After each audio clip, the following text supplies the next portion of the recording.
और विभूषण को सादर बंदानी करते हुए नागपुर की धरती से इस यात्रा में चले सभी हमारे बंधु भाषिकाएं, मीडिया बंधु और आप सभी जिन्होंने महाबोधि महाज्ञान को कराने के लिए ये प्रयास किया कि हम इस बार महाबोधि महाज्ञान को कराएंगे। ये विश्वास, ये श्रद्धा आप लोगों ने दिखाया कि के लिए पूरे देश में समाज आंदोलन कर रहा है और ये आंदोलन महाबोधि महाज्ञान का आंदोलन साबित हुआ। इस इतने भव्य कार्यक्रम को करने वाले आयोजक कमेटी महामानव यूथ फाउंडेशन, श्रावस्ती उत्तर बिहार और तमाम जितने भी संस्थाएं, फाउंडेशन, समिति है, उन सबका आभार। और खास तौर पर प्रकाश बर्डे जी, प्रशांत गावेड़ी जी, देवा भाऊ वाकोड़े जी, सजी तेलक, शुभम वाकोड़े जी, रोशन रंगले जी, धमपाल वाकोड़े जी, कुणाल वाकोड़े जी, संदीप बहुत बड़ी। एक तो मेरी समस्या ये है कि यहाँ जो महाराष्ट्र में सरनेम होते हैं और बड़े कह सकते, लगता है कि कोई प्राचीन काल के बहुत प्राचीन काल के, तो मुझे कभी कभी द्रविड़ सभ्यता की याद आती। द्रविड़ सभ्यता की, द्रविड़ और सिंधु सभ्यता में ऐसे सरनेम होते थे, यानी प्राचीन से प्राचीन, ये बहुत प्राचीन है। क्योंकि आज के नाम तो बहुत सिंपल नाम हो गए, बहुत आसानी से ले लेते हैं, तो ये बड़े टफ नाम होते, बड़े कठिन होते बोलने पर। खैर कोई बात नहीं, जितनी प्राचीन चीजें होती है वो उतनी ही क्या होती है, वो उतनी कितनी होती है, जितनी प्राचीन होती है वो उतनी मजबूत होती है, ताकतवर होती है, सशक्त होती है। और हम भारत की उस सभ्यता के लोग हैं, उस सभ्यता के जिस सभ्यता को मिटाने के लिए जाने कितनी बार प्रयास किया है। हमारे देश की सभ्यता को मिटाने के लिए जाने कितनी बार प्रयास किया है। हजारों वर्ष भारत को मिटाने के लिए, भारत की संस्कृति सभ्यता को मिटाने के लिए बार बार प्रयास किया गया, पर भारत तब भी अपने अस्तित्व में था, आज भी अपने अस्तित्व में है, अस्तित्व में रहेगा। भारत को मिटाने के लिए कोई शक्ति दुनिया में पैदा नहीं हुई। क्यों पैदा नहीं हुई और क्यों भारत नहीं मिट सकता? क्योंकि भारत की सरजमीनें पूरी दुनिया में, जब लोग धर्म के बारे में नहीं जानते थे, जब पूरी दुनिया धर्म के बारे में नहीं जानती थी, लोग कहते हैं कि यूरोप ने संसार को विज्ञान दिया है। क्या दिया? विज्ञान दिया है। तो कौन सा विज्ञान दिया है? यूरोप ने संसार को विज्ञान दिया है जिससे वस्तुएं बनाई जा सकती है। क्या बनाई जा सकती है? वस्तुएं बनाई जा सकती है। पर भारत ने जो विज्ञान दिया है, जो विज्ञान दिया, यूरोप ने विज्ञान दिया मशीन बनाने का, वस्तुएं बनाने का, और भारत ने जो विज्ञान दिया था वो विज्ञान दिया था मनुष्य बनाने का, मानवता बनाने का, इंसानियत बनाने का। एक आदर्श समाज कैसे बने, एक आदर्शवादी समाज कैसे बने, एक सभ्य समाज का निर्माण कैसे हो। क्योंकि बहुत सारे लोग कहते हैं कि धन कमाने से मनुष्य के जीवन में सुख आ सकता है। धन कमाने से, एक चीज ध्यान देना, धन कमाने से सुविधा तो आ सकती है, सुविधा। धन कमाने से सुविधा आ सकती है, सुविधा, जैसे अच्छे कपड़े पहन सकते हो ढंग से, सोने की ज्वेलरी ले सकते हो, अच्छा मकान बना सकते हो, कार मोटर कार से चल सकते हो, तो धन से सुविधा आ सकती है, शांति नहीं आ सकती।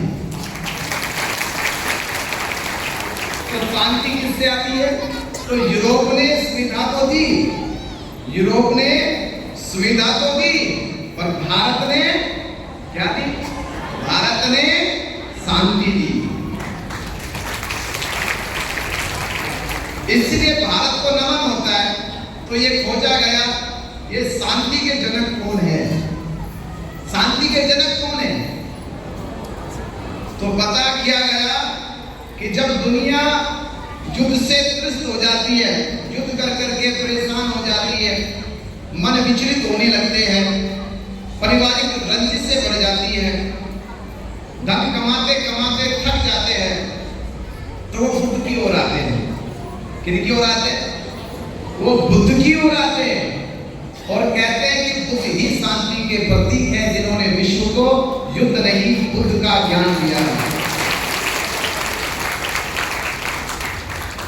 पर जिन्होंने विश्व को शांति दी, ज्ञान दिया, इंसानियत सिखाई, मैत्रीपूर्ण रिश्ते कैसे हो ये सिखाया गया, आज तथागत बुद्ध की उस धरती को बौद्धों से छेड़ दिया गया।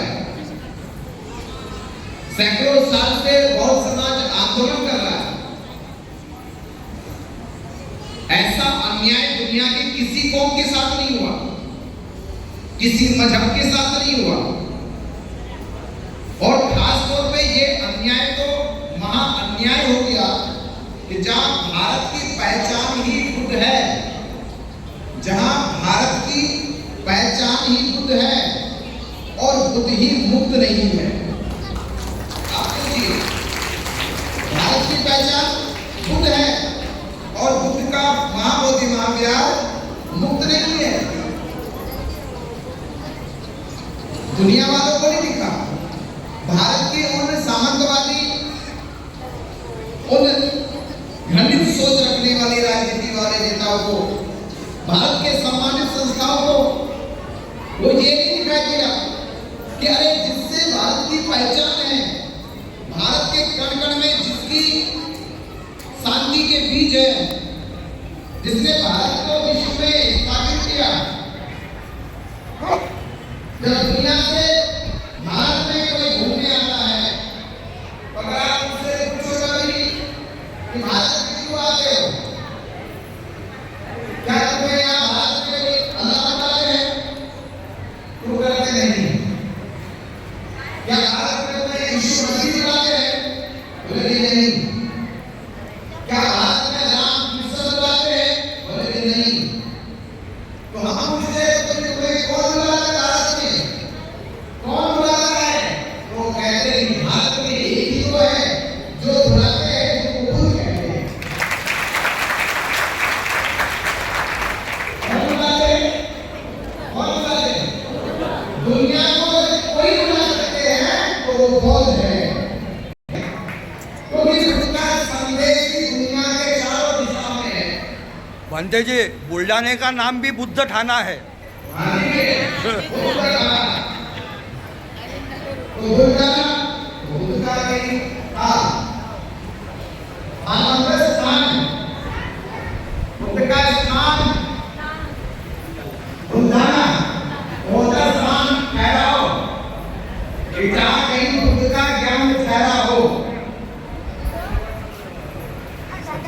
तो बुद्ध ऐसी धारा, जिन्होंने बिना रथ में बैठे, रथ में नहीं बैठे, वो रथ में कभी नहीं बैठे। एक बार अजातशत्रु उनके लिए रथ लेके आया कि एक ताकत, आप लंबी यात्रा करते हो, थक जाते हो, मैं आपके लिए सोने से बना हुआ रथ लेके आया हूं। किससे बना हुआ? सोने का बना हुआ रथ लेके आया हूं। आप मेरे राज्य में रथ पे बैठकर चले। तो बुद्ध कहते हैं मैं आपसे रथ जल को लेता, और ये कोई बड़ी बात नहीं कि सोने का है चांदी का, पर बैठ इसलिए नहीं सकता क्योंकि खींचने वाला कौन है? खींचने वाला कौन है? कि खींचने वाला इसमें जीव पशु है, और मैं पशुओं को ये कष्ट नहीं कर सकता।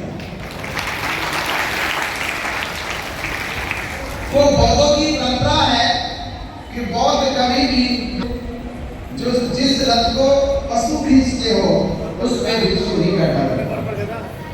हम मोटर उस समय के मोटर कार होती सेप्टेम्बर, अगर उस समय मोटर कार होती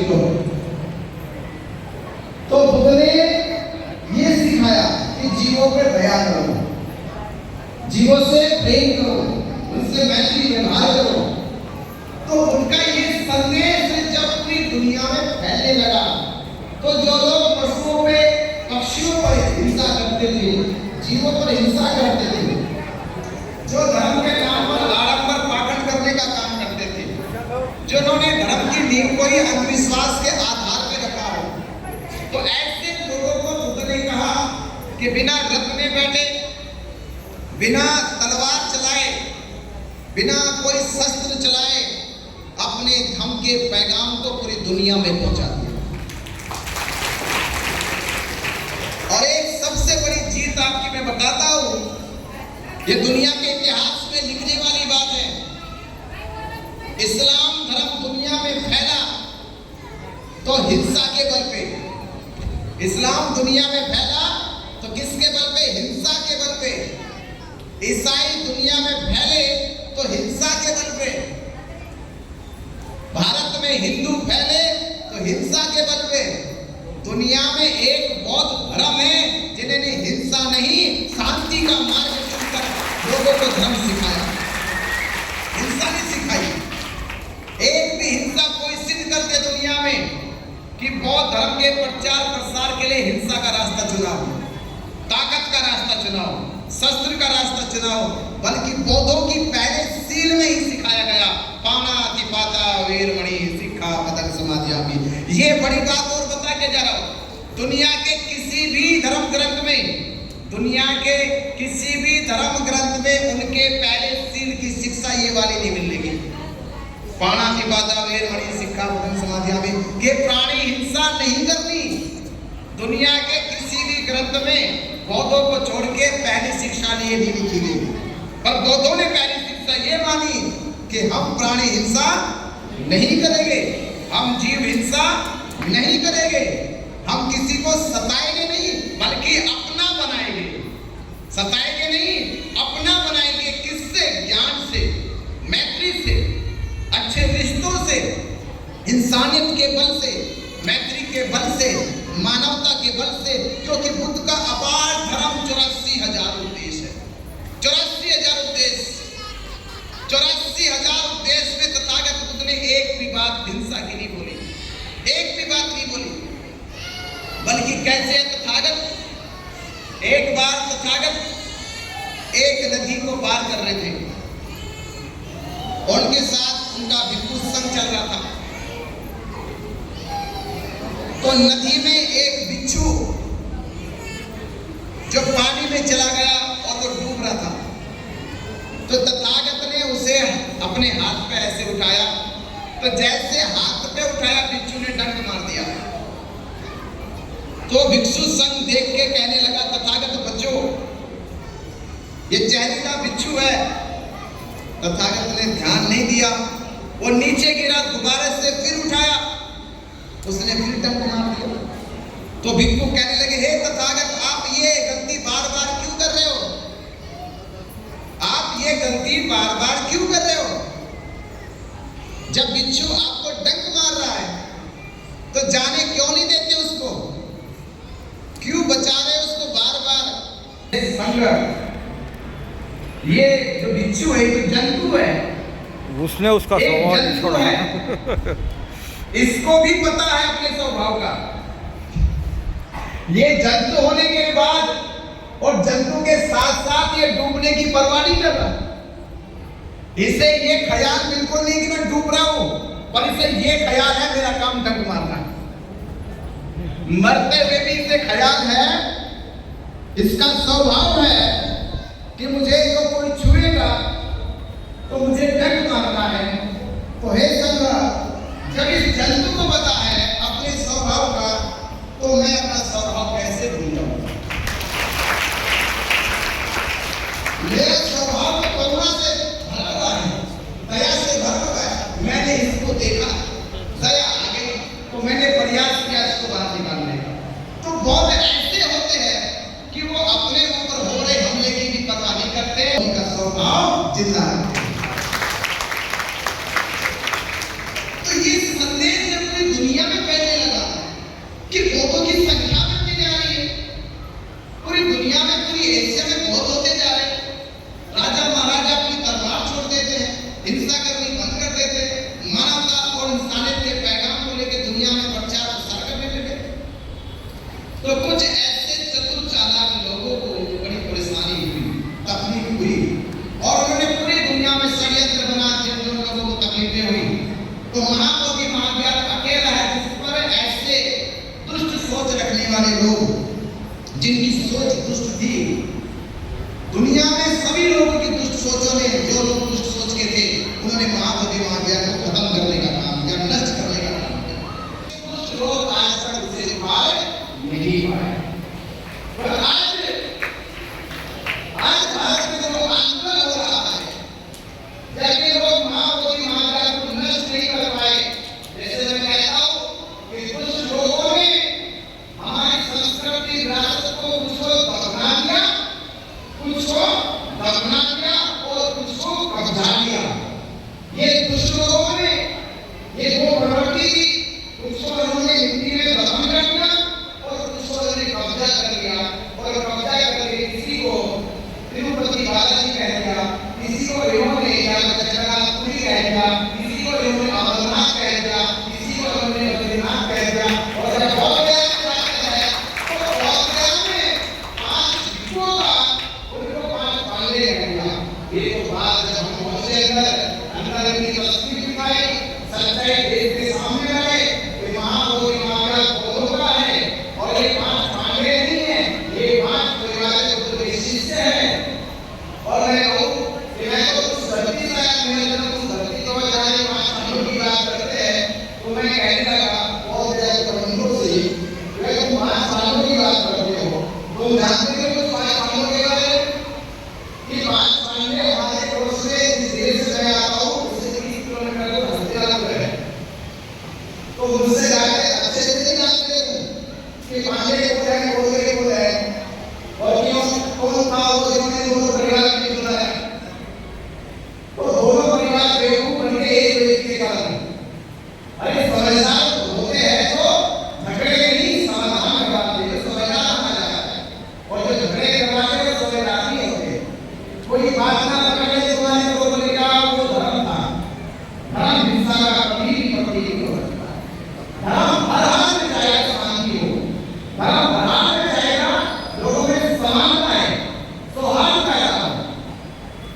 तो महाबोधि महाज्ञान 6 जुलाई 1949 को पंडित जवाहरलाल नेहरू उस समय के प्रधानमंत्री, डॉक्टर राजेंद्र प्रसाद उस समय के राष्ट्रपति और बिहार के राज्यपाल से मिलकर इन्होंने ये षड्यंत्र इसलिए बताया कि उस समय परम पूज्य बाबा साहब डॉक्टर अम्बेडकर की संविधान सभा में संविधान लिखने का काम कर रहे थे, और करीब संविधान का लिखने का पूरा काम हो चुका था।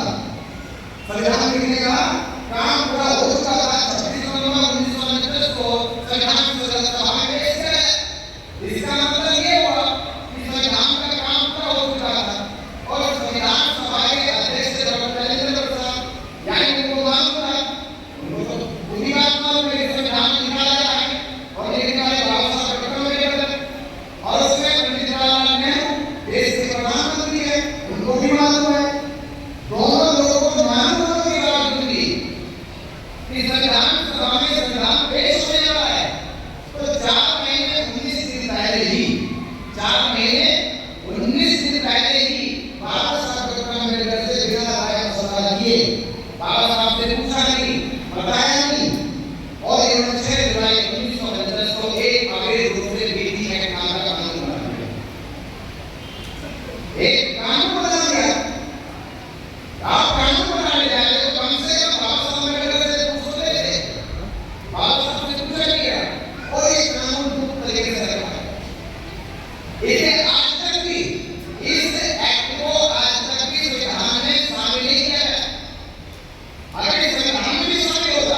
ये संविधान में शामिल नहीं है, बल्कि एक हमारे तरीके से इसको चलाया जाता है। कानून का आवाज है। अगर संविधान में शामिल हो जाता तो ये संविधान की बहस से खाली हो जाता। कब तक खाली हो जाती? पर इसे संविधान से बाहर रखा गया, इसे सुरक्षित रखा गया बिहार गवर्नमेंट के पास। इस कानून को सुरक्षित रखा गया बिहार गवर्नमेंट के पास। संविधान लागू होने के बाद भी ये कानून तब से आज तक काम कर रहा है। और ये कानून क्या कहता है? मुसलमानों के मक्का मदीना में गैर मुस्लिमों नहीं है, ये बात समझ में आएगी। हिंदुओं के किसी भी मंदिर में जितने हजारों मंदिर हैं उनमें गैर हिंदू नहीं है। सिखों के गुरुद्वारे में कोई गैर सिख नहीं है। ईसाइयों के गिरजाघर चर्चों में कोई गैर ईसाई नहीं है। दुनिया के किसी धर्म के साथ नहीं हुआ, किसी मजहब के साथ नहीं हुआ, पर ये अन्याय के साथ और बौद्धों के साथ। बौद्धों की अस्मिता आस्था के साथ विवाद हुआ। इसलिए विवाद हुआ कि उस समय 1949 में भारत में बौद्धों की संख्या नहीं थी। भारत में उतने बौद्ध नहीं थे जो अपने हाथ हथियार के लड़ाई लड़ सके। पर आज की तारीख 2025 चल रहा है। ये बीटी एक्ट आज से 56 साल पहले हुआ, 56 साल से आज तक चल रहा है। पर आज बौद्ध समाज पूरे भारत में है।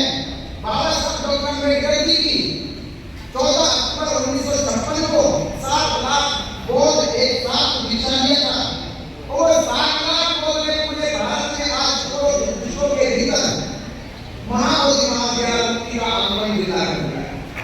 तो आज हमारा कर्तव्य बनता है, आज हमारा फर्ज बनता है कि विनायक बुद्ध ने संबोधि को प्राप्त करके 45 साल इस देश में घूम घूम कर 45 साल एक वक्त भोजन करके चाली का करते हुए 45 साल पूरे भारत के कोने कोने में जाकर इस देश के मानव समाज की लोगों को पीड़ों को मुक्त किया, उनकी पीड़ाओं को मुक्त किया, उनके अपराधों को मुक्त किया।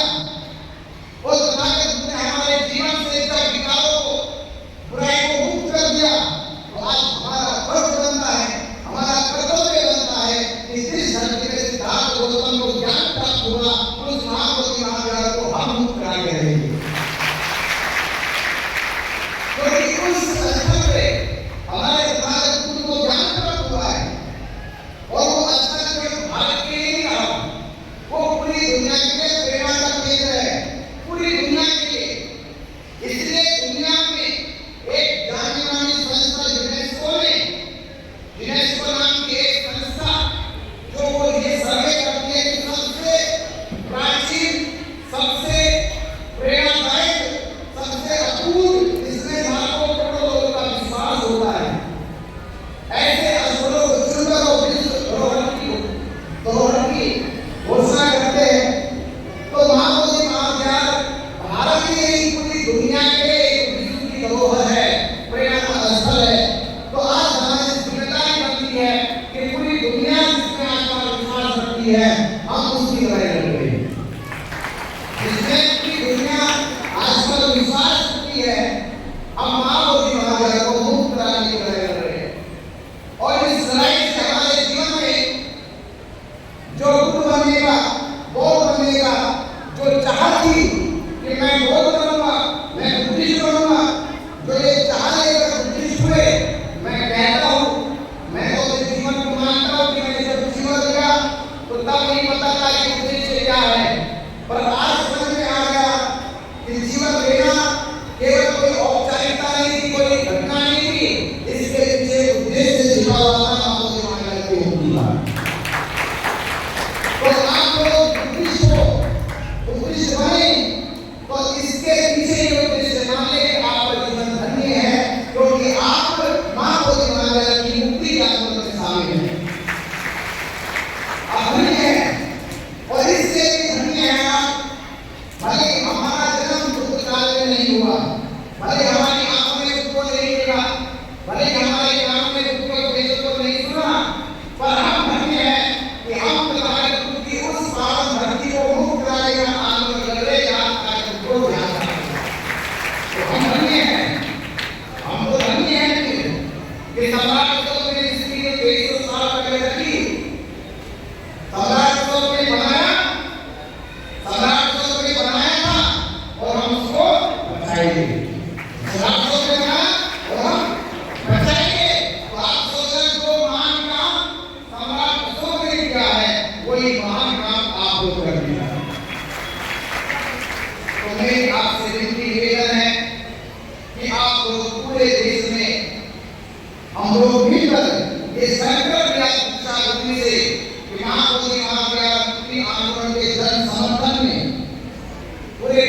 बुद्धिस्ट और बहुजन समाज के साथ जब संवाद होगा और अगर कोई काम कर रहे हैं कि हमें भारत के बुद्धिस्ट अम्बेडकरवादी बहुजन समाज को जागरूक करना है, महाबोधि महाविद्यालय के बारे में बताना है, पीटी एक्ट के बारे में बताना है और पूरे देश के बुद्धिस्ट अम्बेडकरवादी बहुजन समाज को जब हम जागरूक करेंगे तो आने वाली 12 फरवरी 2026 क्योंकि 12 फरवरी 2025 में ये आंदोलन शुरू हुआ और 2026 तक हम पूरे देश में समाज को जागरूक करके एकजुट करेंगे और जब समाज की संख्या में एकजुट हो जाएगा तब हम सुप्रीम कोर्ट से कहेंगे और सरकार से कहेंगे कि भारत का बुद्धिस्ट समाज है, कि भारत का बुद्धिस्ट समाज है तो महाबोधि महाविद्यालय बुद्धि के एकजुट हो गया है और सुप्रीम कोर्ट में आप ये फैसला दोबारा सुनाओ। जब आपने राम मंदिर का फैसला सुनाया था कि राम मंदिर का फैसला भले ही राम मंदिर के पक्ष में सबूत ना मिले हो, अवशेष ना मिले हो, प्रमाण ना मिले हो, पर भारत के करोड़ों हिंदुओं की आस्था को आधार मान के राम मंदिर के पक्ष में फैसला सुनाया गया।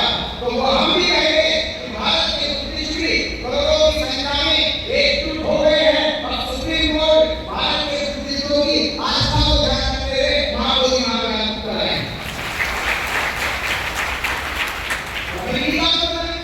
और हमारी संख्या तो करोड़ों है, हम करोड़ों को इकट्ठा करें। जिस संकल्प को सिद्धार्थ गौतम ने लिया वो खुद बन गए, जिस संकल्प को बाबा साहब अम्बेडकर ने लिया और बाबा साहब ने भारत का संविधान लिख दिया। तो वही मैं कहना चाहता हूँ कि हम बाबा साहब अम्बेडकर की बच्चे हैं, उनके बताए मार्ग पे चल रहे हैं। जब हमारे बाबा साहब अम्बेडकर जब कोई लड़ाई नहीं हारे तो हम उनके बच्चे ये लड़ाई कैसे हार रहे हैं? तो ये लड़ाई जीती जाएगी क्योंकि इस बार की लड़ाई महाबोधि महाविद्यालय की लड़ाई बुद्धिस्ट अम्बेडकरवादी लोग लड़े, बुद्धिस्ट अम्बेडकरवादी। तो ये लड़ाई जीती जाएगी अपनी ताकत के साथ, हिम्मत से लोग जीतेंगे। तो आपसे मेरा विनती निवेदन यही है कि हम दो काम करें, पूरे देश में जागरूक करके लोगों को एकजुट करने का काम करें और आने वाले 12 फरवरी 2026 तक अपने लक्ष्य तक पहुंच जाए। और एक विनती और करूंगा, आप सभी से निवेदन है मेरा, आपको निमंत्रण दे रहा हूं मैं, एक निमंत्रण स्वीकार करोगे? स्वीकार करोगे? ये निमंत्रण है चैत्य भूमि का। कहां? चैत्य भूमि का परम पूज्य बाबा साहब डॉक्टर अम्बेडकर जी की अस्थियां है। तो 2 सितंबर को जो यात्रा नागपुर की दीक्षा भूमि से प्रारंभ हुई तो 2 सितंबर को चैत्य भूमि पहुंचेगी और पूरे देश से, खासतौर पर महाराष्ट्र से, हरियाणा से बौद्ध उपासक बुद्धिस्ट समाज बाबा साहब अम्बेडकर जी की चैत्य भूमि पहुंचकर बाबा साहब की अस्थियों को नमन करेंगे और संकल्प लेंगे कि बाबा साहब अम्बेडकर आपने हमें 14 अक्टूबर 1956 में हमकी दीक्षा दी थी और आज आपके बच्चे कसम खाते संकल्प लेते हैं कि हम महाबोधि महाविद्यालय मुक्त करके देंगे। तो आप सभी तैयार हैं? तैयार हैं? तैयार हैं? तैयार हैं? चलोगे? जय भीम! जय भीम! जय भीम! आप मेरी बात को ध्यानपूर्वक सुना, उसके लिए बहुत बहुत धन्यवाद, साधुवाद, बहुत